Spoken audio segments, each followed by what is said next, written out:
tal, amigos? Como ya ha hecho la presentación Adriana, contamos hoy con dos personas que ya tienen experiencia con nosotros, que han estado en otra presentación, hoy para hablar sobre el tema de mielodisplasias.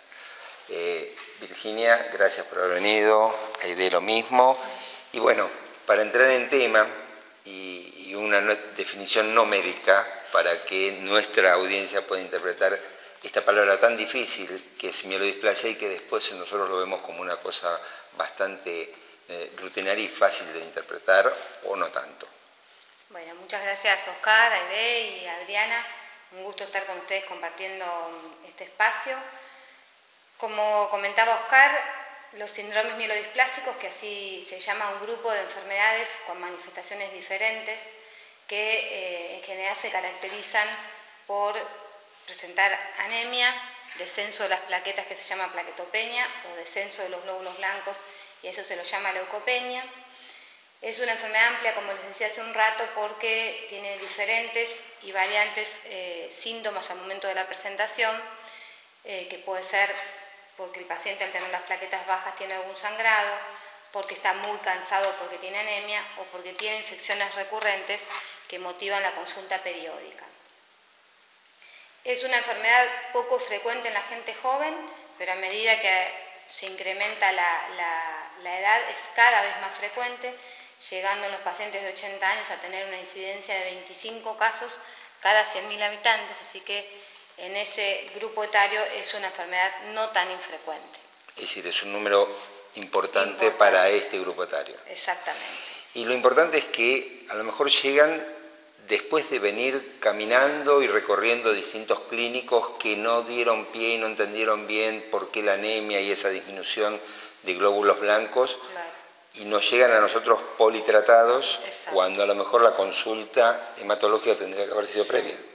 Lo que sucede es que, claro, como la anemia, que es la disminución de los glóbulos rojos, es un síntoma que en general aparece asociado también a otras enfermedades, a veces llevan mucho tiempo los pacientes y, como les decía, es una enfermedad no tan cotidiana, a los médicos les cuesta pensar en que puede tener el paciente una enfermedad tan seria como es un síndrome mielodisplásico.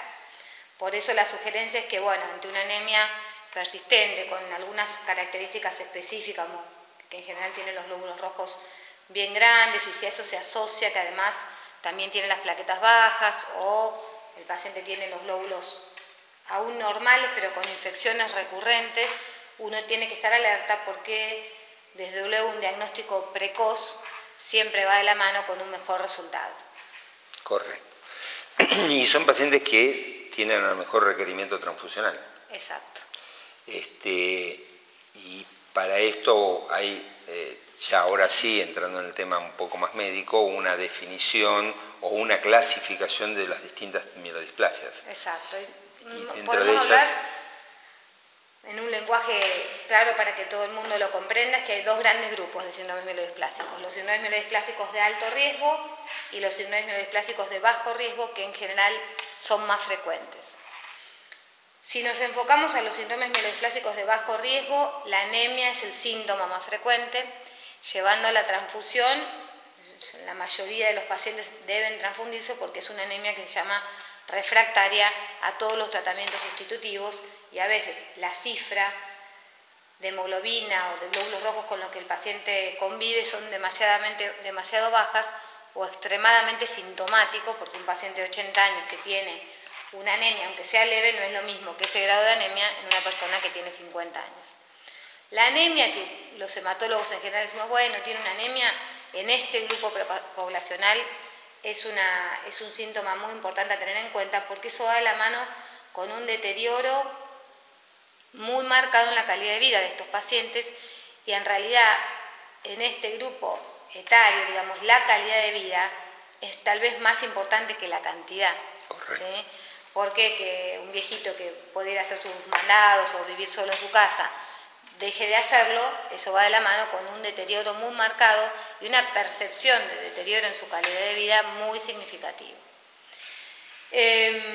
Vos me preguntarás, Oscar, ¿qué podemos hacer para ayudarlos? Sí, quizás lo más importante tener presente es que, ya lo comentaste, lo más frecuente son las de bajo grado.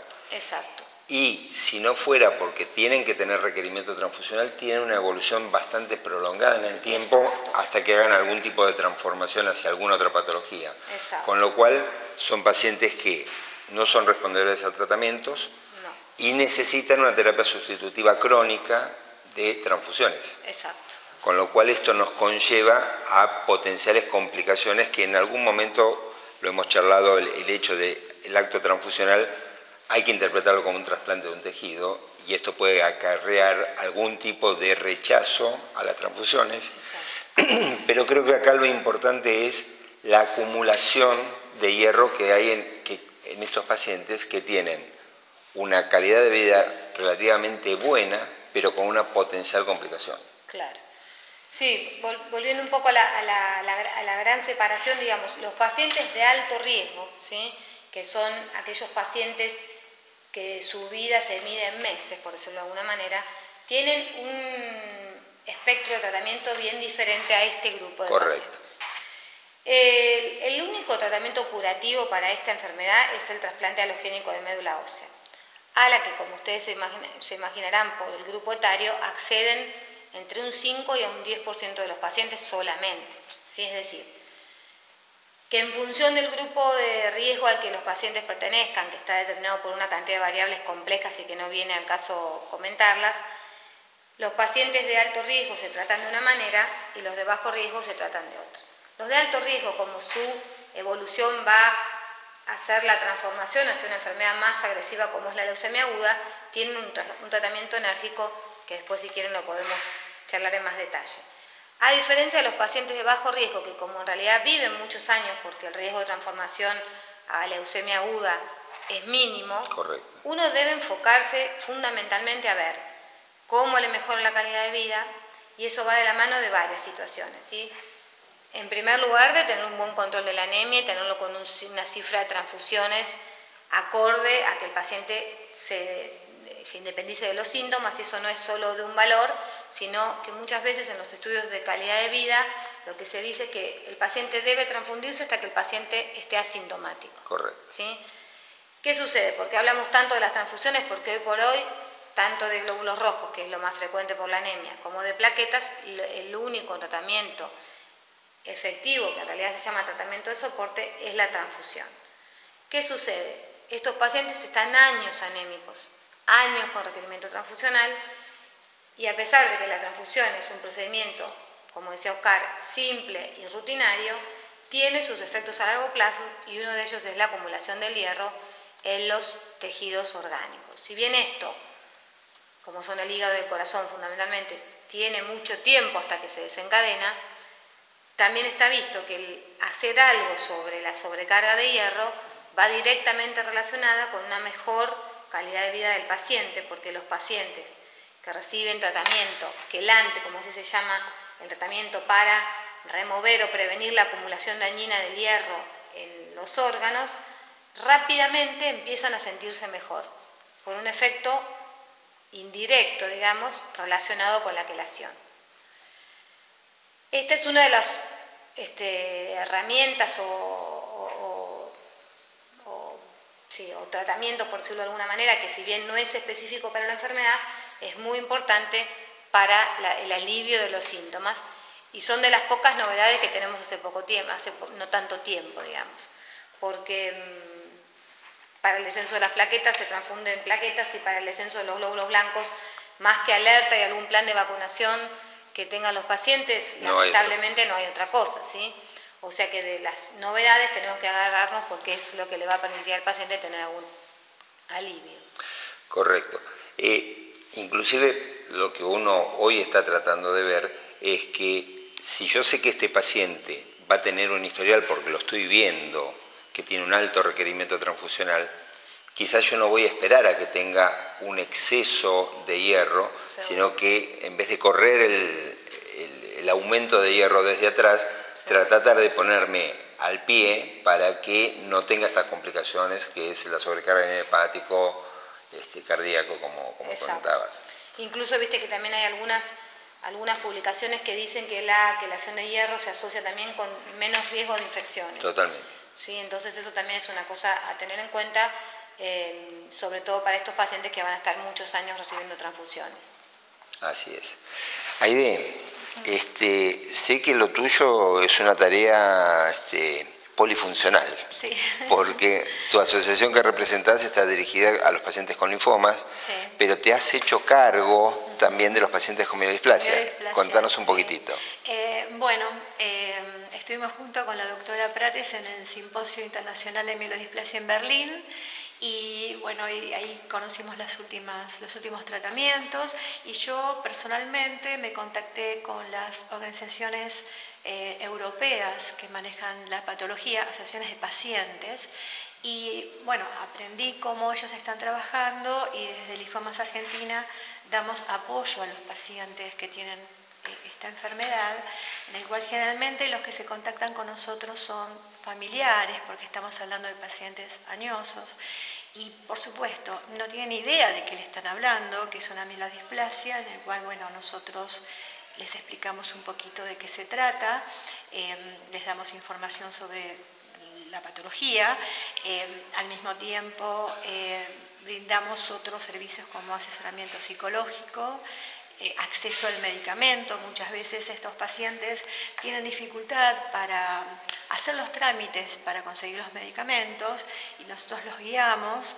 y tratamos sobre todo de escucharlos, bajar el nivel de angustia que tienen y motivarlos con que este tratamiento que están haciendo les va a mejorar la calidad de vida. Totalmente. Y nos unimos en este simposio que participamos a la campaña mundial que se llama Vive, no te limites, por el Día Mundial de la Mielodisplasia, que es el 25 de octubre.